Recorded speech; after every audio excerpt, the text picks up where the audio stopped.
Hello guys, welcome back to my channel Chancellor Computer Institute. So guys हम लोग जो last video में देख चुके हैं कि हमारी जो फॉर लूप की जो प्रोग्रामिंग है, नेस्टेड फॉर लूप कैसे काम करता है। इसमें हम लोगों ने पैटर्न की बात की थी। पैटर्न में हम लोगों ने नंबर्स पैटर्न, स्टार पैटर्न, इसके अलावा स्पेसेस के भी पैटर्न के बारे में डिस्कशन किया था, जो I think it is a easy explanation. अगर आप उस वीडियो को ध्यान से देखेंगे तो फॉर लूप में अगर आप कोई पैटर्न को बनाते हैं तो it will be a great help for you. तो आज की वीडियो में हम लोग एक ऐसा प्रोग्राम डिस्कस करने जा रहे हैं जिसमें हम लोग व्हाइल लूप के साथ साथ if else and switch case के बारे में भी डिस्कशन करेंगे। तो ये जो प्रोग्राम होगा वो हमारा कुछ ऐसा प्रोग्राम होगा जिसमें हम लोग कॉन्टिन्यूसली अपने प्रोग्राम के अंदर रह करके अपने जो भी ऑपरेशंस हैं उनको हम परफॉर्म करेंगे, और परफॉर्म करने पर अगर हम चाहेंगे तो ही हम अपने प्रोग्राम से बाहर आ सकते हैं। तो यहाँ पर जो भी हम प्रोग्राम डिस्कस कर रहे हैं वो while loop and if else and switch case को बिलोंग करता है। इसमें हम लोग तीनों को एक साथ कैसे यूज़ करेंगे वो देखेंगे। तो हमारा प्रोग्राम क्या होगा?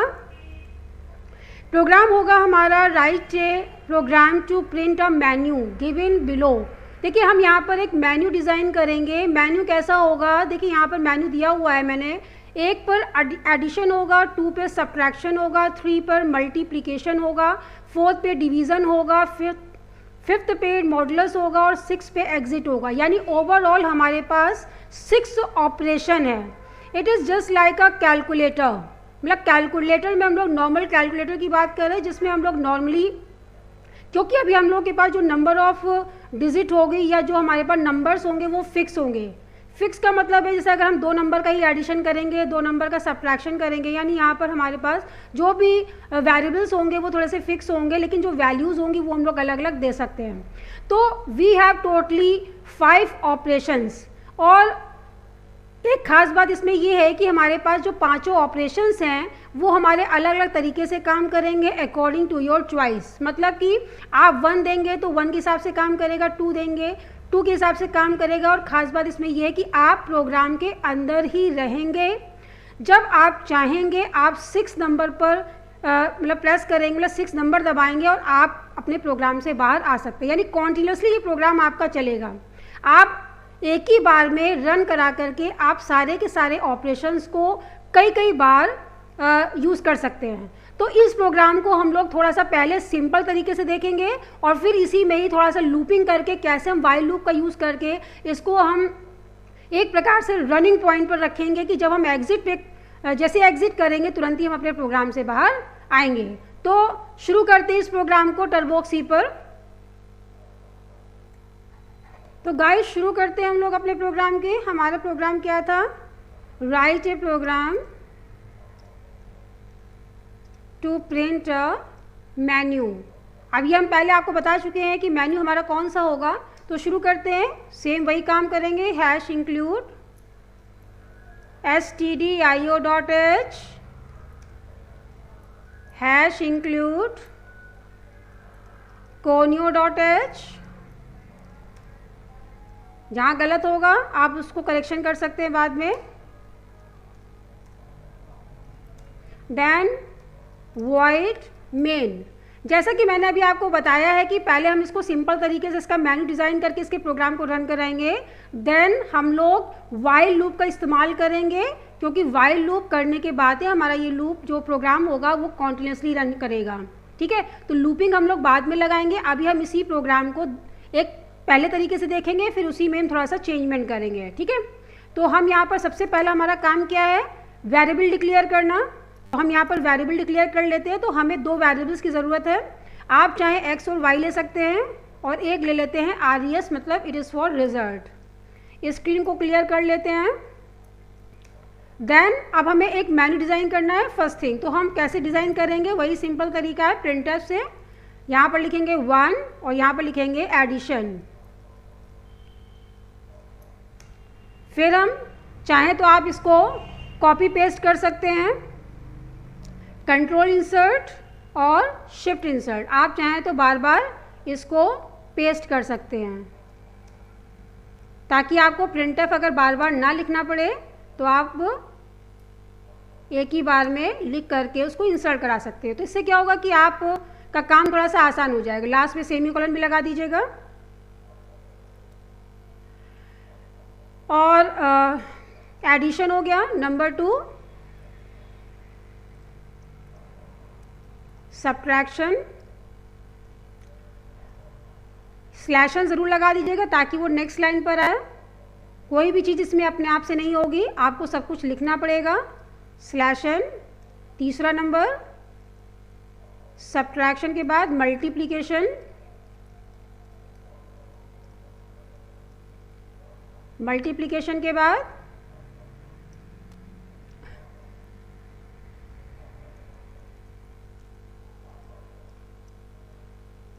डिवीज़न, और डिवीज़न के बाद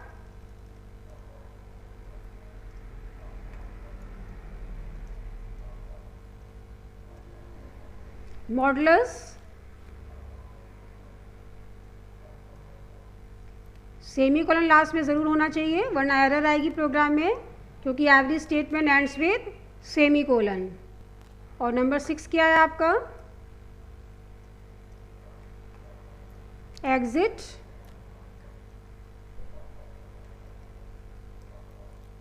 तो ये हमारा हो गया मेन्यू।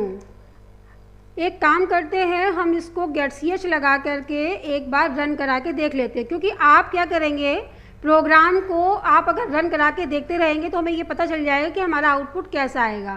तो हम इसको एक बार कंपाइल करा लेते हैं, सक्सेस दिखा रहा है, देन रन करा के देख लेते हैं। ये देखिए परफेक्टली हमारा क्या आ रहा है, एक मेन्यू डिज़ाइन हो गया है। ठीक है, तो जब ये मेन्यू हमारा डिज़ाइन हो गया, अब हमें क्या करना है, अब इसके आगे का प्रोसीजर करना है। तो अब क्या करना है, अब हमें एक वेरिएबल और लेना है यहाँ पर CHOIC, चॉइस के लिए, क्योंकि हमारे पास मेन्यू डिज़ाइन हो चुका है।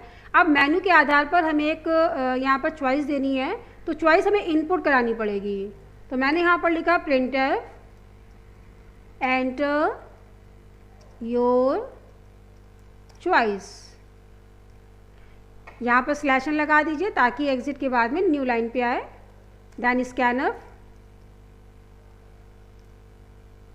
%d % choice. ठीक है, अब क्या करना है, चॉइस के आधार पर हमको क्या करना है, 2 नंबर इनपुट कराने हैं। तो मैंने यहाँ पर फिर से एक मैसेज पास कर दिया, slash n enter 2 numbers, 2 number input करा लिए हैं। स्कैनफ %d उसके बाद %x, %y। अब देखिए इतना काम हम लोगों ने कर लिया, मेन्यू डिज़ाइन हो गया, चॉइस इनपुट हो गई और 2 नंबर इनपुट हो गए। अब क्या करना है, अब मुख्य काम करना है कि हमें इस जो ऑपरेशंस हमने दिए मेन्यू के हिसाब से आगे के कैलकुलेशन करने हैं। तो हमारा जो भी स्विच केस होगा वो चॉइस के आधार पर ही चलेगा। तो हम यहाँ पर क्या लिखेंगे, स्विच। स्विच देखिए एक कीवर्ड है, तभी वाइट कलर से आ रहा है। स्विच के बाद यहाँ लिखेंगे चॉइस।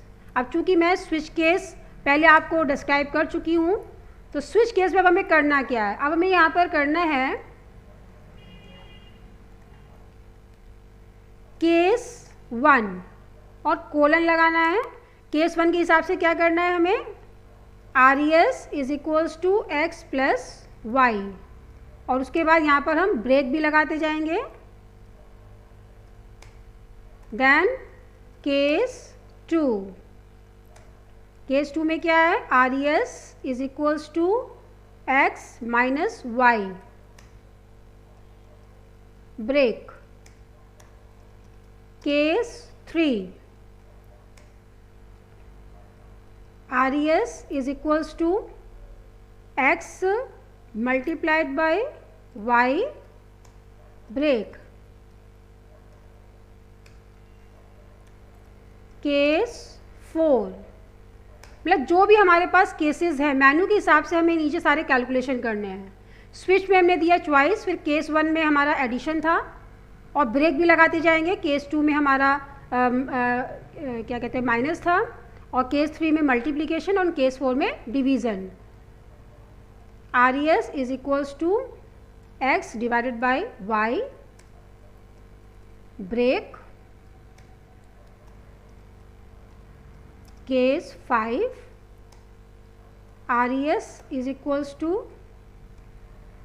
x, मॉडुलस का चूँकि यूज़ कर रहे हैं, ब्रेक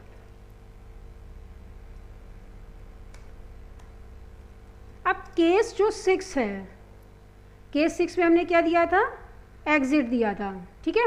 तो केस 6 में हमें क्या करना है, यहाँ पर हमें एग्ज़िट करना है।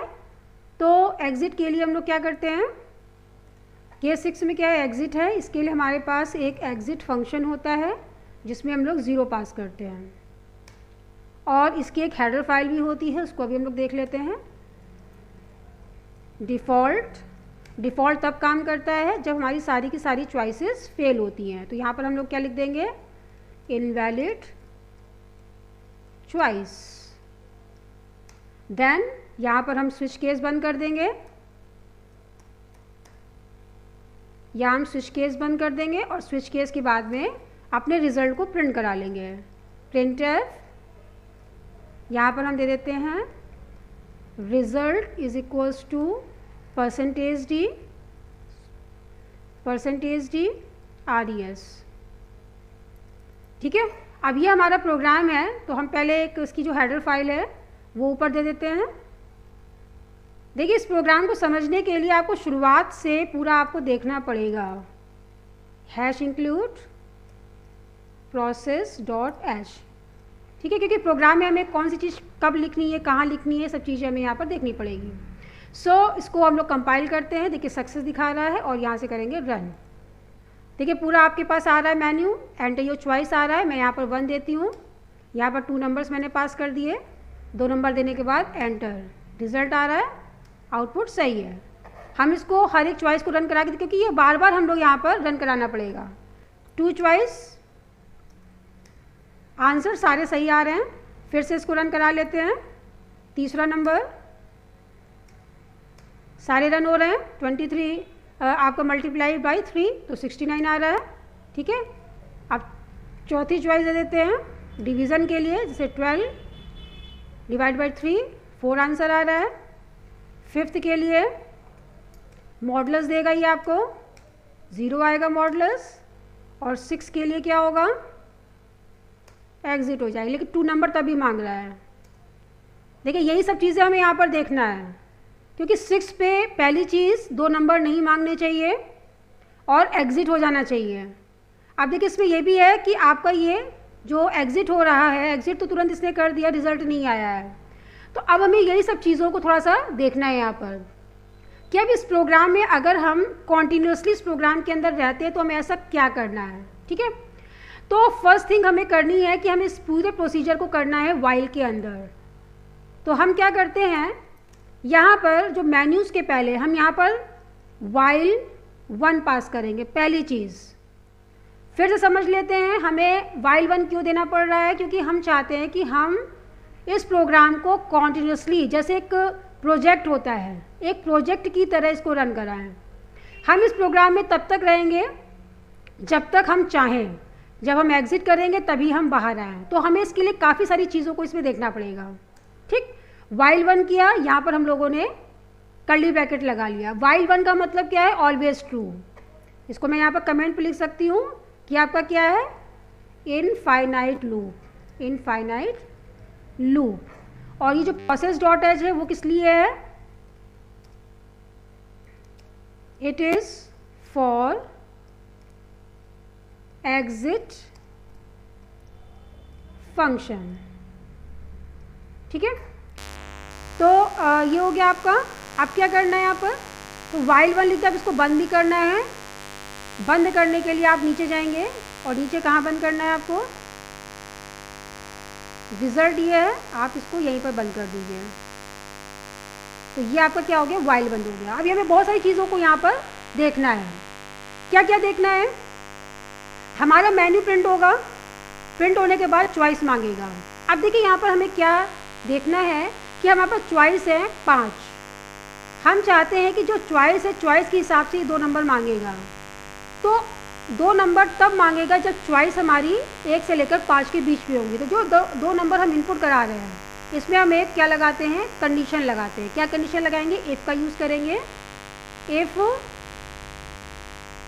choice is greater than 0 and choice is less than 6। मतलब आपको यहाँ पर 1 और 5 के बीच में है, या आप इसको दूसरी तरीके से लगा सकते हैं, ग्रेटर देन इक्वल्स टू 1 और less than equals to 5। Choice curly bracket लगाएंगे, 2 नंबर इसने लिया है और यहाँ से कर देंगे बंद। मतलब जब हमारी चॉइस 1 और 5 के बीच में होगी, choice is greater than equals to 1 and ये आपका लॉजिकल ऑपरेटर है जो हम लोग पहले डिस्कस कर चुके हैं।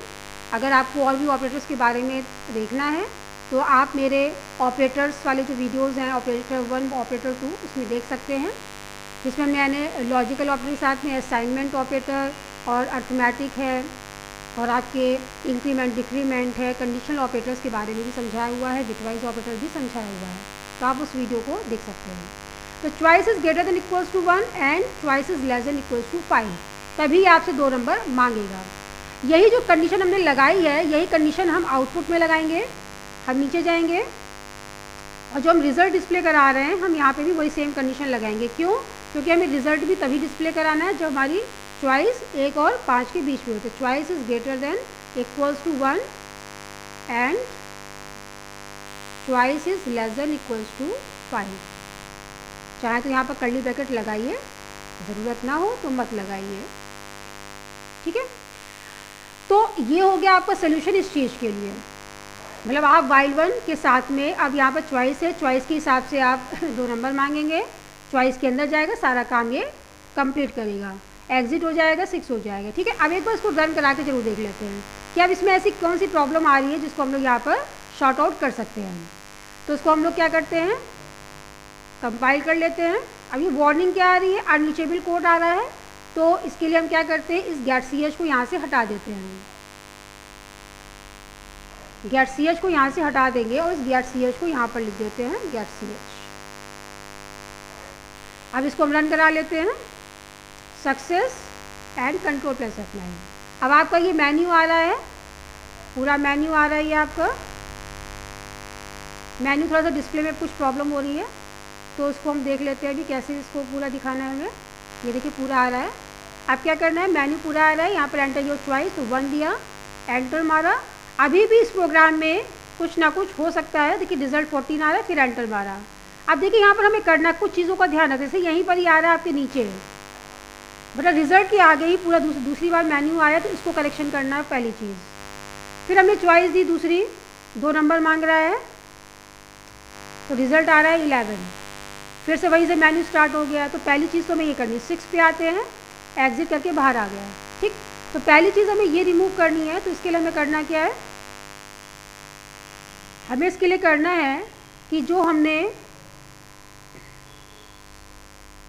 मेन्यू दिया है, इसमें यहाँ पर हम क्या कर देते हैं, स्लैशर लगा देते हैं। तो ये पहली प्रॉब्लम सॉल्व हो गई। इसको रन करा के देख लेते एक बार। पहला, अब उसी के नीचे आ रहा है। दूसरा काम यहाँ पर करना है, स्क्रीन को क्लियर भी कर सकते हो आप, ठीक है। तो स्क्रीन को क्लियर करने के लिए CLR लगा सकते हैं। जब आपका ये रिजल्ट आ जाएगा उसके बाद स्क्रीन को क्लियर करा सकते हैं। अब देखिए दूसरी चीज़ में क्या है कि सपोज अगर पहली संख्या आपकी 23 है और दूसरी आपकी 12 है, तो ये क्या आ रहा है, आपका आंसर्स कैसा आ रहा है, माइनस में आ रहा होगा। अच्छा माइनस है, तो माइनस में क्या आ रहा है, ये आपका 11 आ रहा है आंसर्स, ठीक है, क्योंकि पहली वैल्यू ज़्यादा आई है आपकी। फिर से हम एक बार देते हैं, क्योंकि माइनस करना है तो हम पहली संख्या को 5 कर देते हैं, दूसरी संख्या को हम दे देते हैं 12, तो आंसर आ रहा है माइनस में। तो आप चाहें तो इसको भी चेंज कर सकते हैं। कैसे चेंज करेंगे, इसके लिए हम क्या करेंगे,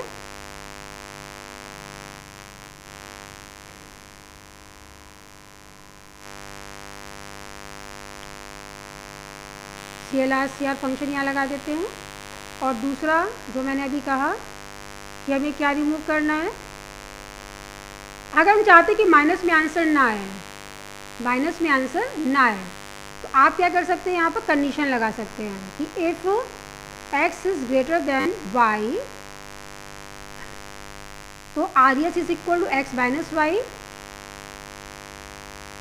else R E S is equals to Y minus X. Depend करता है आप पर कि आप इसमें क्या देना चाहते हैं।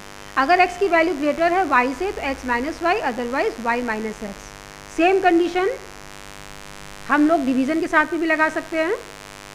If x is greater than y, then x divided by y, else RES is equals to y divided by x। Same condition हम मॉडुलस के साथ में भी दे सकते हैं। If x is greater than y, x mod y। ये indentation देने का एक फ़ायदा ये होता है कि आपको हर चीज़ अलग अलग दिखाई देती है। y मॉड x, ठीक है। तो ये सारी चीज़ें हैं जो हम लोग यहाँ पर यूज़ कर सकते हैं, ठीक है। अब एक बार इस प्रोग्राम को फिर से फाइनली रन करा के देख सकते हैं। Compile, success and then run. आपके पास ये आ रहा है। अब आपने दी चॉइस 1, 2 नंबर डाल दिए, 57 आंसर, एंटर मारा। आपका जो स्क्रीन क्लियर हो रही है उसी जगह पे आउटपुट आ रहा है। सेकेंड नंबर डाला, सब्ट्रैक्शन करना है तो आप चाहे ऐसे कर लीजिए, रिजल्ट 10, या आप दूसरी तरीके से भी कर सकते हैं। आपने सपोज़ पहली संख्या छोटी दे दी और दूसरी बड़ी दे दी तो भी आंसर आपका पॉजिटिव नहीं आएगा। चाहे तो कर सकते हैं, कोई ज़रूरी नहीं है। आप चाहें तो कंडीशन लगी, क्योंकि वैसे अगर देखा जाए तो अगर पहली संख्या हमारी कम होती है और दूसरी ज़्यादा होती है तो माइनस में लॉजिकली आंसर आना चाहिए। लेकिन if you want to change then you can give the condition, ठीक है। उसके बाद थर्ड देख लेते हैं। तीसरी में मल्टीप्लिकेशन है, 12 2 ज़ा 24। इसके बाद फोर्थ में डिवीज़न, 16 का 4 में 4 आंसर आ रहा है। इसके बाद आपका फिफ्थ में, फिफ्थ चूँकि मॉडुलस करता है तो 0 ही आएगा। और 6 का मतलब होता है एग्जिट। कोई और चॉइस करके देख लेते पहले। 12 इनवैलिड चॉइस, आप दे 34 invalid choice, 67 invalid choice. I think ये जो मैंने आपको एक बार करके दिखाया है आपको समझ में आ रहा होगा। फिर से आप कोई भी इसमें चॉइस यूज़ कर सकते हैं, उसी तरीके से ये आपका काम करेगा। और 6 पे काम नहीं करना है, आप 6 पे आइए और एग्जिट हो जाएगा। तो गाइस मुझे लगता है कि ये जो मैंने एग्जाम्पल आपको दिया है ये आपको परफेक्टली समझ में आ रहा होगा, जिसमें हम लोगों ने एक मेन्यू डिज़ाइन किया है। ये process.h मैंने यूज़ किया। process.h का काम क्या होता है, एग्जिट फंक्शन के लिए हम लोग process.h हेडर फाइल का यूज़ करते हैं। तो एक बार मैं इस पूरे प्रोग्राम को आपको फिर से समझा देती हूँ ताकि आपको ये समझ में आ जाए। तो stdio.h, conio.h और process.h इज़ फॉर एग्जिट 0। जब भी आपको एग्जिट करना हो या ब्रेक करना हो, बाहर आना हो, तो आप इसके लिए एग्जिट फंक्शन के लिए process.h का यूज़ कर सकते हैं। x, y दो variable, it is for inputting 2 numbers, RES is for storing output, and choice is for taken choice, जो आपके पास मेन्यू में दी हुई है। इसके बाद चाहें तो ये जो CLR है चाहें तो आप हटा भी सकते हैं, लेकिन जब आप प्रोग्राम को रन कराएंगे तो प्रीवियस आउटपुट ना दिखाई दे, तो इसलिए इसके क्लियर यहाँ भी करा सकते हैं। वाइल वन का मतलब क्या होता है, ये आपका इनफाइनाइट लूप है। इनफाइनाइट लूप का मतलब कि ये प्रोग्राम आपका कॉन्टिन्यूसली चलता रहेगा। अब यहाँ पर देखिए प्रिंटफ, आपने पूरा मेन्यू डिज़ाइन कर लिया है, ठीक है। This is the menu. Menu में आपने 1 2 3 4 5 6 और ये एग्जिट करा दिया है। इसके बाद आपने क्या किया है, चॉइस इनपुट कराई है। आपने यहाँ पर चॉइस दी हुई है, लेकिन थोड़ा हाईलाइट कर देती हूँ। आपने यहाँ पर choice the, enter your choice. अब यहाँ पर कंडीशन इसलिए लगाई है क्योंकि बंदा चॉइस में कुछ भी इनपुट कर सकता है। तो चॉइस मैंने दे दिया 1 से 5, या फिर आप ग्रेटर देन 0 और लेस देन 6 कर सकते हैं। जो भी आप यहाँ पर कंडीशन अप्लाई, मतलब कंडीशन के हिसाब से आप उसको चॉइस, मतलब अपने आप से देख लीजिए कि आपको करना क्या है। कंडीशंस आपकी बिल्कुल मैच करनी चाहिए, क्योंकि चॉइस आपकी है, मेन्यू आप डिज़ाइन किया तो आप ही को अच्छे से मालूम होगा। तो चॉइस अगर 1 से 5 के बीच में होगा तो ये 2 नंबर मांगेगा। जब ये 2 नंबर मांगेगा उसी के हिसाब से ये आपका चॉइस के अंदर जम करेगा। केस 1 होगा तो ये प्लस करेगा, ब्रेक का काम क्या होगा, फोर्सफुली ब्रेक कर देगा। केस 2 में कंडीशन इसलिए लगाई है क्योंकि ये आपको नेगेटिव आंसर ना प्रोवाइड करे। अगर आप चाहते हैं कि इट्स ओके, आप माइनस अगर आपको एक्चुअली में चाहिए तो आप इसको छोड़ सकते हैं, मतलब इस चीज़ को स्किप कर सकते हैं। केस 3 हो गया, केस 4 हो गया, केस 5 हो गया, तो जिसमें भी आप चाहें तो कंडीशन लगा सकते। केस 6 क्या होगा, exit 0, it is for exit from the program. Default का काम क्या होता है, जब आपकी सारी चॉइसेस फेल होंगी तो इनवैलिड चॉइस आपको रिप्रेजेंट करेगा। और ये कंडीशन इसलिए लगाइए ताकि जो आपका आउटपुट हो, जब आपकी चॉइस 1 से 5 के बीच में होगी तभी ये रिज़ल्ट आपको डिस्प्ले करेगा। अगर आप ऐसा नहीं करते, कंडीशन नहीं लगाएंगे, तो ये आपको रिज़ल्ट भी गार्बेज में देगा। और गेट ch क्यों लगाया है, क्योंकि आप स्क्रीन को होल्ड कराना चाहते हैं यहाँ पर, ताकि आपका आउटपुट आपको दिखाई दे। CLRC का काम क्या होता है, स्क्रीन को क्लियर करें, क्योंकि आपकी जो आउटपुट है वो आपका फ्लैश पेज पर नहीं आ रहा है, वो बार बार उसी के नीचे आ रहा है जो रिज़ल्ट आपने दिया हुआ है। तो guys, this is the program of while loop. आप चाहें तो इसी प्रोग्राम में डू वाइल का भी इस्तेमाल कर सकते हैं। तो अगले वीडियो में हम लोग इसी प्रोग्राम को सेम प्रोग्राम में चेंजमेंट करके जो आपका डू वाइल है उसको करके भी दिखाएंगे, या कोई दूसरा प्रोग्राम ले लेंगे जिसमें हम एक कोई मेन्यू ले लेंगे, उसको आपको करके दिखा देंगे डू वाइल का इस्तेमाल कैसे करना है। सो गाइज़, अगर आपको इस प्रोग्राम में कोई डाउट होता है तो आप मुझे कमेंट करके पूछ सकते हैं, और ये वीडियो आपको कैसा लगा ये भी मुझे लिख करके ज़रूर बताइएगा। तो स्टूडेंट्स, आपको मेरा ये वीडियो कैसा लगा? अगर आपको ये वीडियो पसंद आता है तो आप इसको लाइक करिए, शेयर करिए एंड सब्सक्राइब करिए, and please don't forget to push the bell icon. Thank you so much.